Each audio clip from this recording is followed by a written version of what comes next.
Today, we are going to talk about how to start a legitimate pressure washing business right now, today. This is going to be the most in-depth look at everything that it takes from step one to the final step. And the final step is probably going to surprise you, but stick around until the end because you're going to want to check it out. If you're brand new, then you need to hear this. If you've been in the business for any amount of time, you really need to hear this because it's going to have probably the most impact on your business of anything that you've heard today. Now, the first thing that you want to do when you're thinking about starting a pressure washing business is do a little market research, right?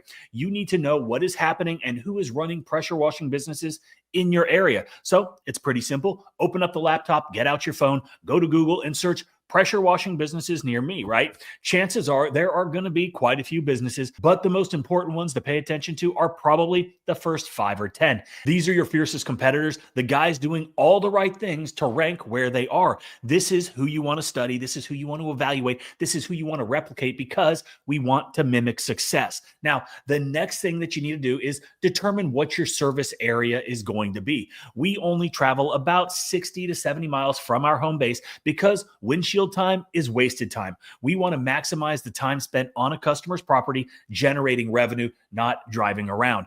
And once you establish what that service area is, then I want you to go to Google. I want you to search for income levels in those specific zip codes within that range, right? And this is going to help you significantly with your targeting of the right demographic. Unfortunately, when I started, I didn't know this, or I guess I didn't really have the access to the technology to do it. But this data is going to show you where the people with the most money live, and that is who you want to target. We're not going to target people with little shitty houses. We're going to target the people with the money that have disposable income that are willing and able to pay for our services. And once you've done your market research and you feel confident that this is an area where your business can grow, can thrive, and compete, the next step is establishing yourself as a legitimate business. And unfortunately, this is something that a lot of people skip, right? But the first thing that you need to do is set up a business checking account. Go down to the bank, open up accounts specific to your business. Then register your business with your local municipality, whatever that is, wherever you're at, figure it out, and then complete any necessary registrations that are required. After that, you're going to need to form an LLC. You can go online relatively inexpensively, and it's going to speed up the process if you let somebody else handle it, or you can handle it yourself. It's going to save you a couple bucks, but it's going to take you a little bit more time. Before we move on, if you are serious about starting a pressure washing business,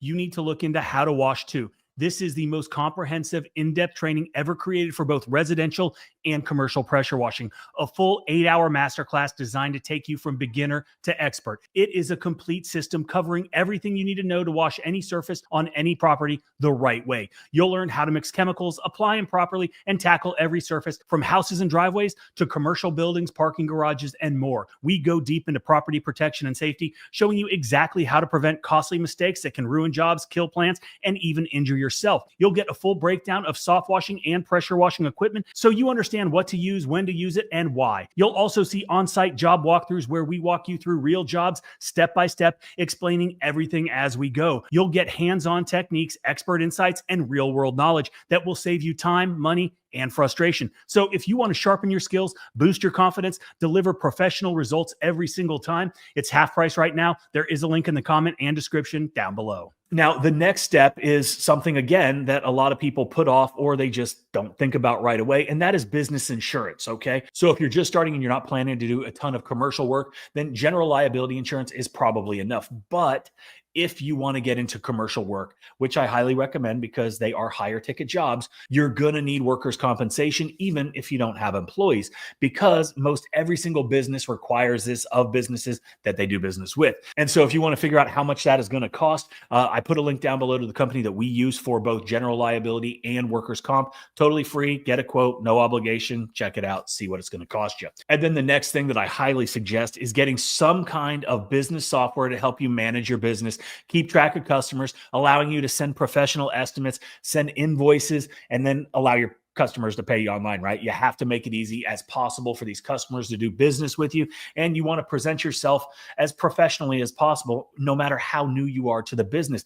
Obviously, we use Quote IQ, and you can use it for free until your business gets off the ground. Then you can upgrade to one of the other paid tiers with more features, right? We also offer a 14-day free trial so you can see what all of the other features are, see if it works for your business. And this is something that I waited way too long to do in my own business, and I do regret it. So do not make the same mistake that I did. Now, if you're just starting out and your budget is tight, and a lot of times we are starting with very lean budgets when we're up, getting started, there's absolutely no reason to go out and buy a brand new truck. When I first started, I bought the cheapest vehicles that I could find, typically old work vans. And that was because painters, they buy them, they beat the hell out of them, and then they'd list them on Craigslist, and I'd pick them up for under $1,000, right? I bought them, fixed them up a little bit, and I kept them running, right? You can check Facebook Marketplace, Craigslist, or other local listings for good, affordable, well, maybe not good, but affordable vehicles to start with, right? I've seen guys run Ford Rangers for years. I've also seen guys run entire businesses from the back of their car. And if you can't afford a nice truck, then that is awesome. It won't break down and it's not going to cause you issues. So you're a step ahead. But if you go the used route, be prepared, because cheap vehicles, they are consumables. They're eventually going to need to be replaced. But as long as you understand that, then you're in the right mindset. Okay. So you got to have a decent vehicle to get you to and from, and it's not going to break down all the time. So we covered that. Anyway, next is equipment. Okay. We're going to go to a couple big box stores, and then we're going to go to Harbor Freight to look at what I call homeowner grade equipment. Then we're going to check out professional grade equipment over at L&H Industrial. And we're going to look at some of the cheapest to the most expensive. We're going to discuss what's the best for, your business needs. And one thing that I caution new guys about is not going crazy, buying absolutely everything up front, going into debt just to get started, right? You do not need to buy everything immediately, right? Sell the jobs, then go and buy the equipment. If you happen to stumble upon a big job and you don't have the right equipment, you can rent it, right? I hear guys all the time that are like, hey, I've just got a 2.5 gallon per minute machine and I got a parking garage. Well, you're not going to be able to do a parking garage efficiently or profitably with a little machine like that, but you can find a local rental company, go out and rent a trailer with a water tank, a hot water unit, build it into the price of your quote, and then reinvest the profits later into the bigger and better equipment when the time is right for your business. And don't get suckered into these ridiculous high interest payments for equipment. Think smart, be smart, run your business smart from the very beginning. Okay, so now let's go take a look at some of the equipment. So we are here in a big box store, and all they have is 2.9 gallon per minute machines and lower. Nothing bigger, at least at this one. And this is one of the things that I get asked all the time from guys that are just starting out is, can I get by with a 2 point whatever gallon per minute machine? And the answer is, yeah, but you're not going to be efficient, and you're going to wish that you saved up a little bit more to get something a little bit bigger, because it's going to allow you to get more done so you can be more efficient, which equates to being more profitable. You can also tell just from looking at this thing is that it is not intended for commercial use. This is a homeowner machine. That's why it's at a Home Depot or a Lowe's home improvement store. These are not built to stand up to the abuse and the use of a commercial pressure washing business. I went to 3 different stores in order to showcase what exactly we're dealing with. And we got everything from a 2.4 gallon per minute machine at 3,600 PSI to 2.8 gallon per minute. They are all running pretty small motors, pretty small pumps, typically are coming with about 50 feet of hose. But as you can see, even from, the hose, it's not what professionals use. So let me reiterate the fact that these are designed to be used a few times a year by a homeowner. And one of the biggest drawbacks, and something that I hear all the time, is about the chemical injector. Obviously, they've got soap containers, each of which says don't use bleach. And that's a problem because we need bleach. But the chemical injectors are connected to the unloaders. They are built in. So should you decide at some point if you need to change it out, and it's inevitable because these are consumables, you are going to have to put on a new chemical injector. You're going to have to cap off the old chemical injector and hope that the restrictions aren't going to be too monumental. And that's probably what you're going to do anyway, because these things are pretty much junk. And yes, the price point on these is pretty low, but you are getting exactly what you're paying for. And I would highly encourage anybody that's thinking about starting a business with one of these types of machines to reconsider, pump the brakes, hold off until you can afford something a little bit bigger and a little bit better. Even if it is from a big box store, try to get the next size up. And like I said, there was nothing at the first two stores that was bigger than a 2.8. So I had to come to a third store. And while this does have a Chinese built motor, it does have an AR pump, and it probably will do a pretty good job. But that is solely based upon the fact that it has more flow. So let's talk about the pros and cons of these low GPM big box store pressure washers. The pros is the price, which allows you to get started with a minimal investment. But honestly, besides that, I can't think of too many more pros than that. And if you can think of anything, please leave them in the comment section down below to help these new guys make a decision. Now, the cons, there is a few more of these, so I'm going to break it down to 5 points. Okay, so the 5 cons. First is lower productivity. You're just not going to be as efficient. A 2.8 gallon per minute machine or something around that size is going to be a lot slower cleaning larger surfaces. And that's pretty much any job that you're going to try to tackle, a house or a driveway, meaning more time is required to complete each job, meaning you aren't going to make as much money. Higher GPM machines clean more surface area in a lot less time. Number 2 is it's underpowered, right? Obviously, you hear me talk about GPM and flow, but there are times when you need more pressure, like removing heavy, stubborn stains when you're running your surface cleaner. And this is going to require a higher PSI and GPM to get it done. Now, a 2.8 gallon per minute machine is going to struggle, right? Which leads to subpar results, which leads to unhappy customers, which leads to a lot more negative things that I talk about in a bunch of other videos. So check the rest of the channel out. Number 3 is wear and tear. You got to think about it. These are not intended for commercial use. That means they don't have the same parts that were built with purpose for commercial use. But then you got to think about this as well.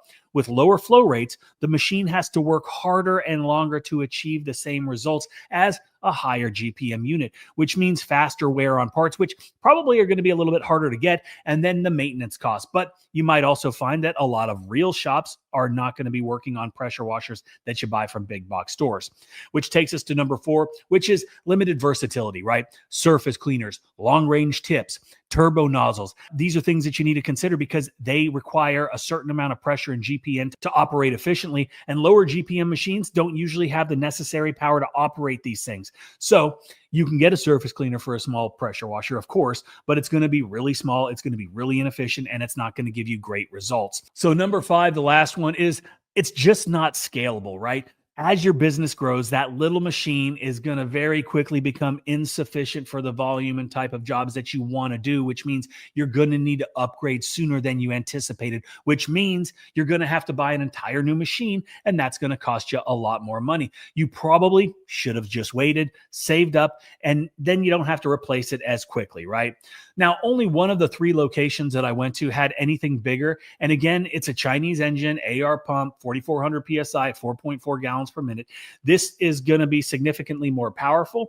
You're going to be able to be a lot more efficient. You're going to be able to use more attachments to their full potential. And then you can be relatively proficient and efficient with this type of machine. This one here, only a couple $100 more than the ones that you just saw.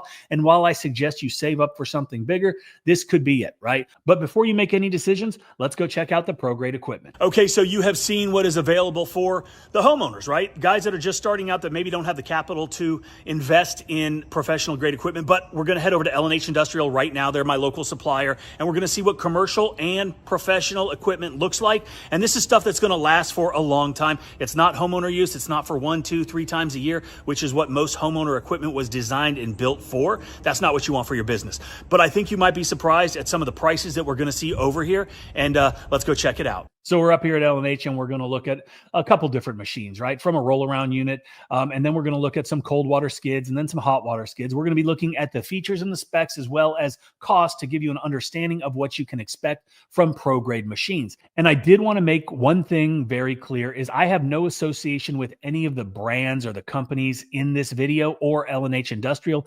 None of them pay me. I don't get a cut of any sales. There's no affiliate links or any of that stuff. I'm just providing information for you guys so you can make intelligent decisions when you're out there making your purchases of this pretty big investment, right? But one thing that you're going to see is all of these machines, at least here at L&H, they pretty much have the same engines. They're pretty much going to have all the same pumps. And the components are pretty much all the same. It's just who's taking these components and assembling them and selling them. Okay. That is the main difference. So let's start with this 4 gallon per minute, 4,000 PSI machine. This is probably the most basic intro pump available here. It is on wheels, and that means you're not going to have to need a buffer tank. You're going to hook this right up to your customer's water. This one is priced at about $14.29. This is the lowest priced one. So the next one we're going to check out is an 8 gallon per minute machine, 2,500 PSI. And it's pretty much good for anything that you're going to face on residential and probably 95% of commercial jobs. And this one is about $2,500. The next one we're going to look at is an 8 gallon per minute, 4,000 PSI, Honda powered, Comet driven electric start cold water skid.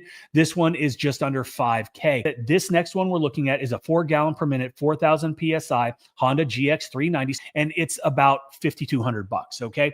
Next, we're going to have a 8 gallon per minute, 3,500 PSI, Honda powered, and it's right around $10,500, right? This is a really good machine. And like I said earlier, you don't want to start upgrading, a year in, because the bottom line, you want to get as much bang for your buck for the money that you spend. So plan ahead, save if you need to. And so that's a little glimpse of some good pro grade equipment. Okay. So you've seen the equipment, you see what's out there, you see some of the pricing associated with some of those pieces of equipment. Now let's talk about something that I think is almost more important than the equipment itself, and probably what I should have talked about first. And that is customer acquisition, marketing, advertising, getting leads. Okay, so when you're first starting out, you need to leverage every marketing opportunity that is free, that is available to you, right? First thing is go set up a Google business profile and follow all the steps, right? There's tons of videos out there, including on my channel, showing you how to rank higher faster.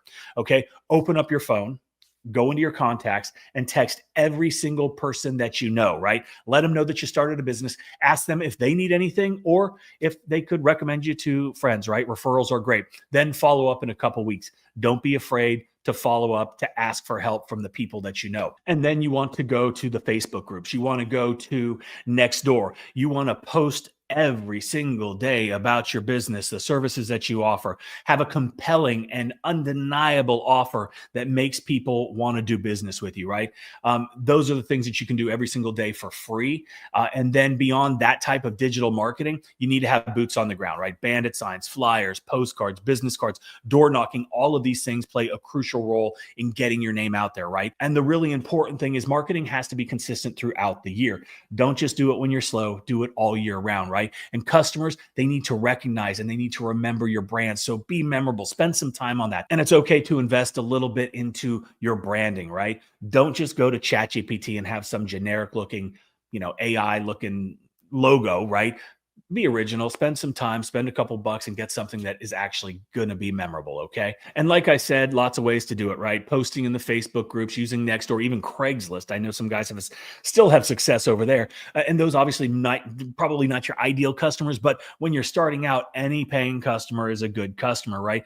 But all said and done, the key is consistency, right? Just because you started a business doesn't mean people know or care that you started a business. You have to be out there yourself, promoting, telling every single person that you know that you're in business and you want their business, right? You have to be the biggest cheerleader for your business. So there's that. So lots of free ways to go about it. The next is to consider paid advertising, right? Boosting Facebook posts, running Facebook ads, and then looking into Google ads can also be something that, is going to help get your name out there. But don't just throw money at ads. Do research, target the right audiences, and learn the best practices for running ads, because these ads, they can be either highly successful or a colossal waste of money, depending on how you execute them. So do your research, figure that out. It's not easy, but you can do it. Another thing that it took me a while to kind of figure out, and it was a realization that came to me that I was like, you know what? I need to diversify my services, right? I couldn't lock myself into just a single niche, right? Offer complementary services within pressure washing, right? Roof washing, specialty chemicals like rust removal, graffiti removal, specialty chemicals there's all kinds that can make you a ton of money, right? These are high ticket add-on services. Great stuff, right? Also work on, and this is the big one, building a commercial client base. These are the clients that bring in the most money, and these are the jobs that we really want to go after, right? And look, successful business owners, they don't just work hard and it just doesn't come to them. It's not luck. It's that they're working hard and they're working smart, right? You can spend months watching YouTube videos, going on Facebook and going in the groups, and you can get a lot of great information, but you can also get a lot of bad information. And honestly, all of that time that you spent going through trying to figure out what was good, what was bad, who knows what they're talking about, who doesn't know what they're talking about, that is wasted time. That is money lost, right? And the other thing is, if you don't know what you're doing and you overpromise and you underdeliver, your business is really going to struggle, right? The key isn't biting off more than you can chew. It's learning fast and delivering exceptional results, right? If you do subpar work, expect subpar results. If you do great work, customers are going to keep coming back. And repeat customers are the foundation of every strong business. The more repeat customers that we have, the less we have to spend acquiring new ones every single time, which means more profit that stays in our pocket. Now, the last step is one that a lot of guys just never understand, right? And that is the future. Successful business owners, they don't stay in the field forever, right? They build, they scale, they delegate. Elon Musk isn't bolting parts onto Teslas. Steve Jobs wasn't assembling iPhones in China factories.